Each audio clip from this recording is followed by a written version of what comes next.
greet you all in the precious name of our Lord and Savior Jesus. Love always gives. Jesus, who revealed the Father. What are we doing with what we have? When we truly love God, we learn to love our neighbors as well. You have resources that God has put at your disposal. Walking in the light means in Christ, death is the doorway to eternal life. Under the blood.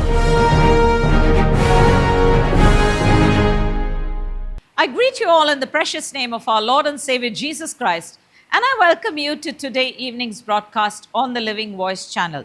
Today, we're going to continue to meditate on the fruits of pride that show us that pride exists as a stronghold in our minds.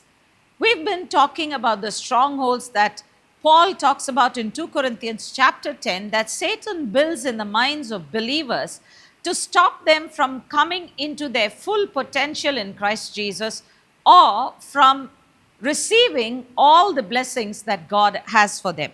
So today we're going to go into the fourth fruit of pride, which we call witchcraft. Until now we looked at anger that comes out of pride, anger that rises when our pride is wounded, and then we looked at hatred, which then leads to lies and slander.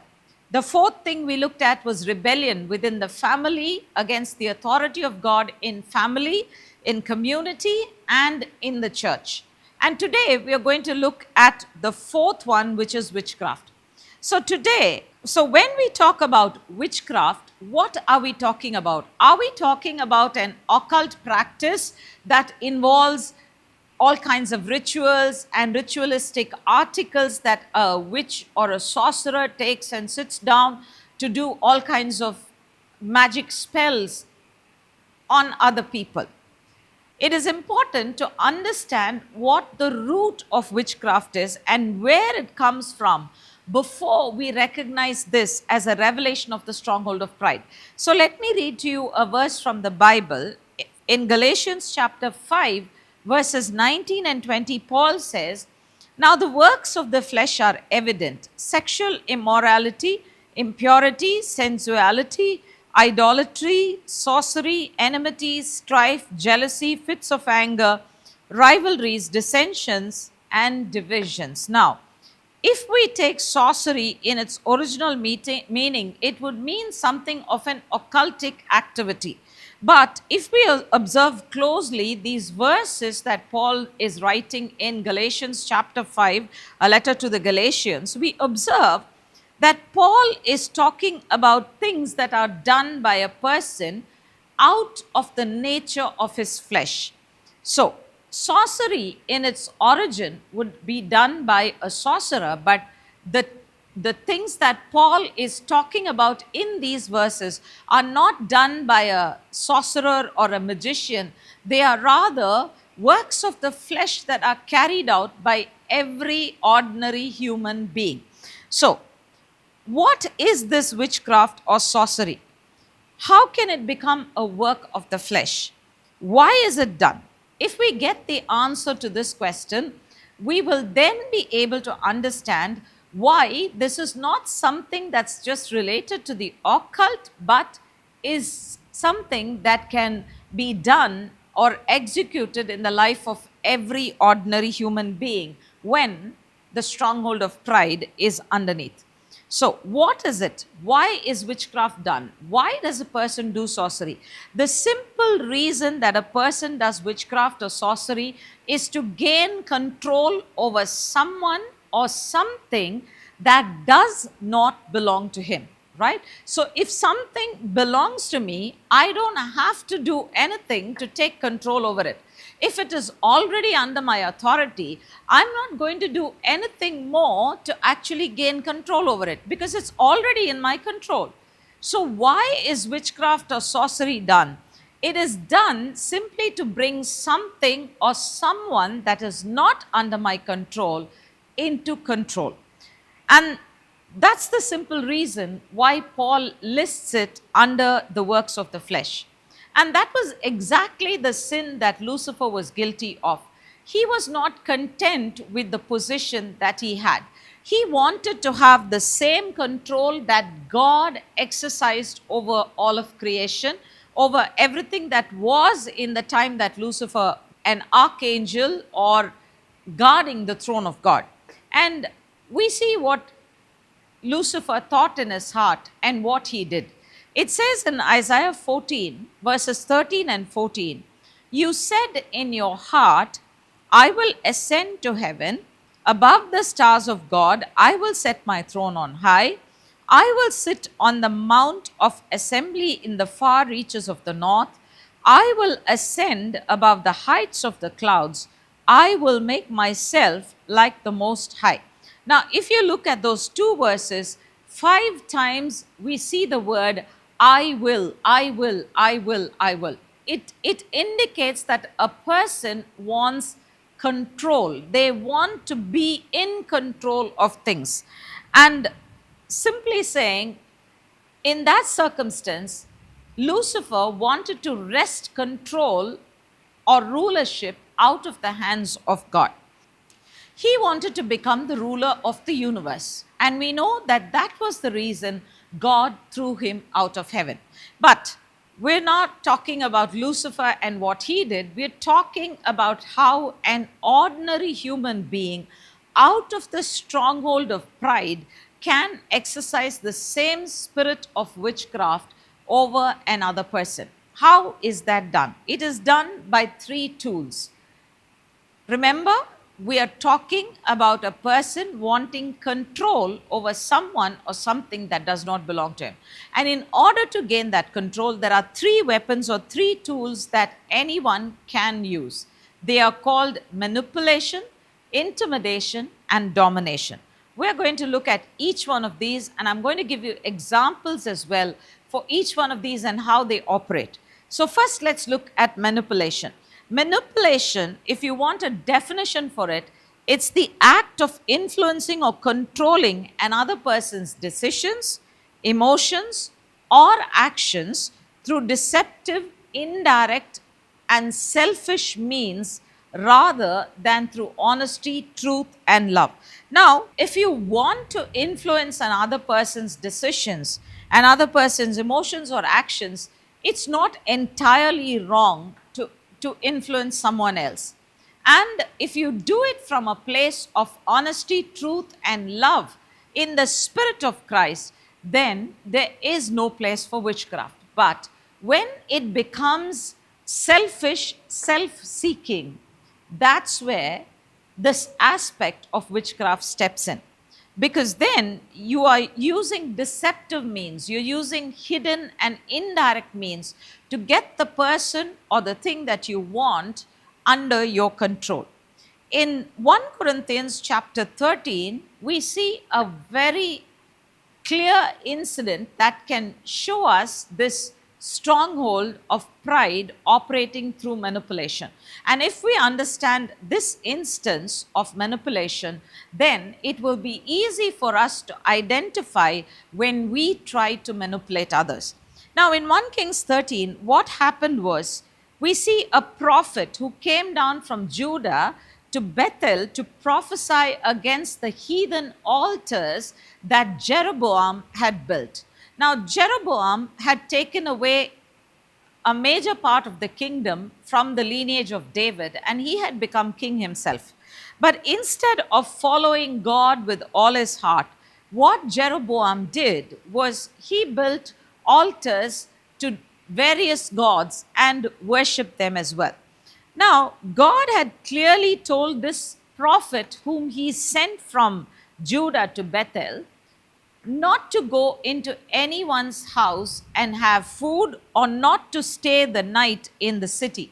He had told him very clearly, just go up to Jeroboam, prophesy, and come back immediately. You are not to stay anywhere, you're not to eat anywhere, and you're not to return by the same way in which you went into the city. So, in other words, if he went in one way, he was to come out the other way.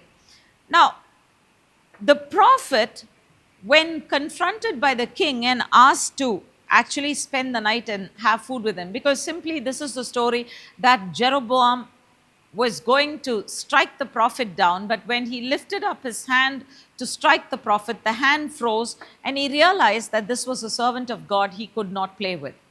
And so he invites the prophet to his home for dinner. But the prophet point blank refuses in the face of the king and says, I cannot do that. I will not do it, because God has commanded that I do not go into anyone's house, that I do not eat any food, any bread in the city, and that I do not return by the way I came. Now, consider this. If Jeroboam is the king of almost 10 tribes of Israel, and he's ordering a man to go to his palace to have food with him, the man should have a bit of fear in refusing the request of the king. But here is this man who boldly tells the king, King, I cannot accede to your demand. I cannot cooperate with you. I cannot fulfill your demand, because the Lord has clearly commanded me certain things, and I better be obeying the Lord rather than obeying you. So this man very clearly kept himself from any evil that could have befallen him by obeying Jeroboam. Yeah. So let me read those verses to you before I go further. In 1 Kings chapter 13 verses 8 to 9 it says, And the man of God said to the king, If you give me half your house, I will not go in with you. And I will not eat bread or drink water in this place, for so it was commanded me by the word of the Lord, saying, You shall neither eat bread nor drink water, nor return by the way that you came. However, having escaped the hand of the king, now this prophet is met by another prophet who was in Bethel and who had for some reason been ignored by God. You see, all God needed was a prophet to speak to Jeroboam. He could have very well taken this prophet who was in Bethel and asked him to speak to Jeroboam. But God brings a prophet from Judah to Bethel to speak to Jeroboam, and he tells him, Don't go into any house, don't eat bread or drink water, don't go back by the way you came in, just leave as soon as you have prophesied to Jeroboam. But this man, this other prophet, whom God ignored, probably out of jealousy or pride that was hurt, sets out to meet the prophet that came from Judah. And he manipulates him to disobey God by misusing the office of the prophet that had been given to him. The same prophet who escaped the king fearlessly, not fearing the wrath of the king or not fearing the repercussions of refusing the king, unfortunately gets caught in this web of manipulation. In 1 Kings chapter 13 verse 18, we see how this prophet of God manipulated the other prophet to bring him into his house to eat bread and drink with him. In 1 Kings 13:18 it says, And he said to him, I also am a prophet as you are. And an angel spoke to me by the word of the Lord, saying, Bring him back with you into your house, that he may eat bread and drink water. But he lied to him. Now that's where the problem comes in. Where there is pride, I already said to you, where there is pride, lies and manipulation will easily follow. Lies, this man, this prophet, lied to the prophet that God had sent, saying that I am a prophet as well. God just sent me to tell you, you should go back to my house and have bread and drink water. Now, unfortunately, because of the office of prophet that had been placed on this other prophet, the one that came from Judah did not even stop to think if he was doing right or wrong. He could have asked God.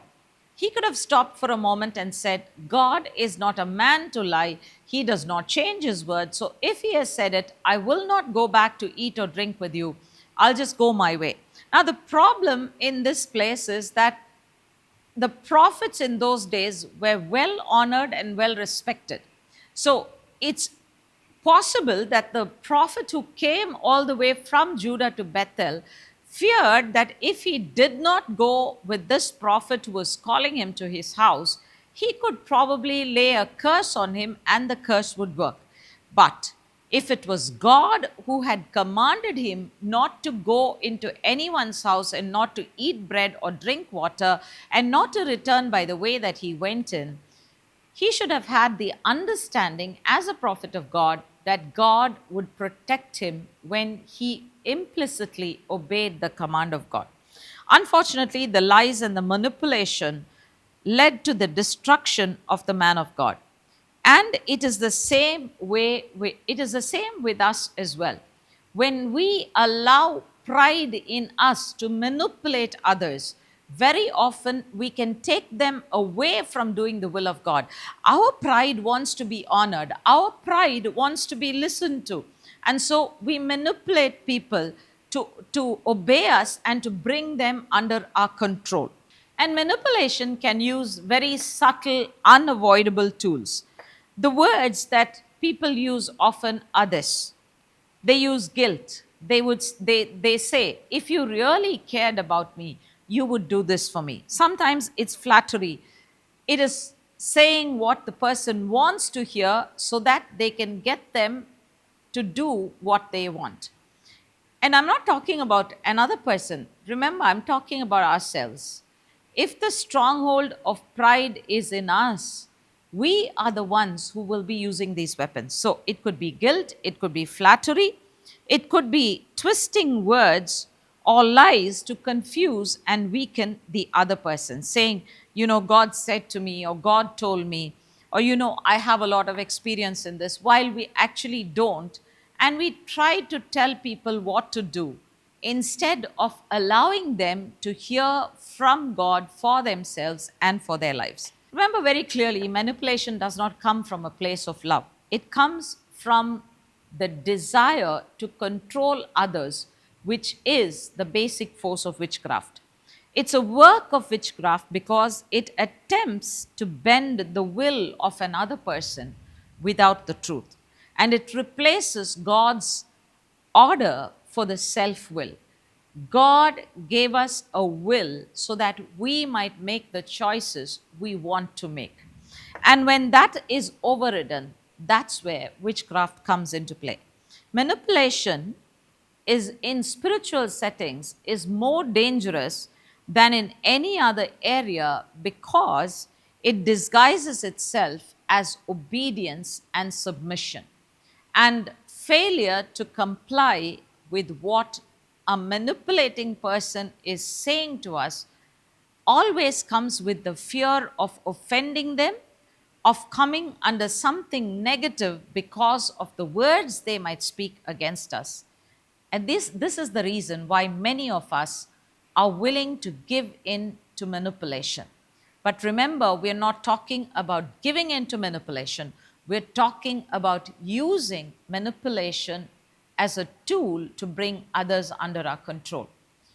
If we are Christ's, we must remember that God could have controlled our lives, but He did not. He gave us a free will and told us to choose. Whether it was the Israelites in the desert or Adam and Eve, everyone had the right to choose what they wanted to choose. And if God has given us that right to choose, who are we to take it away from another person?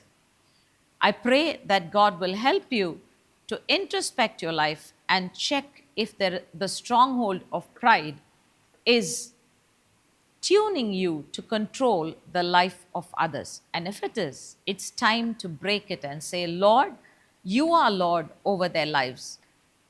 And I refuse to be controlled by the spirit of witchcraft to control another person's life. Shall we pray? Father God, we thank you for this wonderful day. Lord, we thank you for the ability we thank you for the grace you have given us to meditate on this stronghold of pride and how it affects our lives, Father. Lord, I pray today that you will keep us from every spirit of witchcraft being allowed to operate in our lives towards others, Father. Lord, I pray that you will keep us from manipulating others. Father, I pray that we will look at others also as people who are entitled to an opinion, oh Father.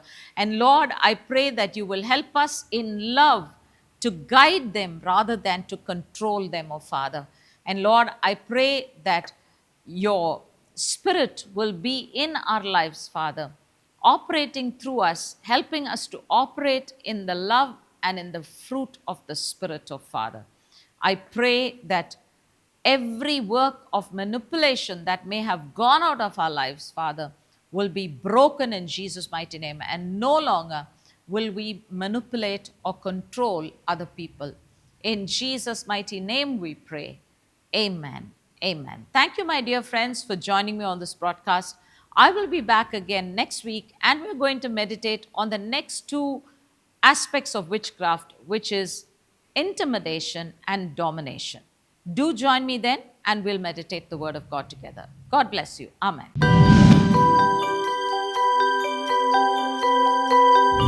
Greet you all in the precious name of our Lord and Savior Jesus. Love always gives. Jesus, who revealed the Father. What are we doing with what we have? When we truly love God, we learn to love our neighbors as well. You have resources that God has put at your disposal. Walking in the light means in Christ, death is the doorway to eternal life under the blood.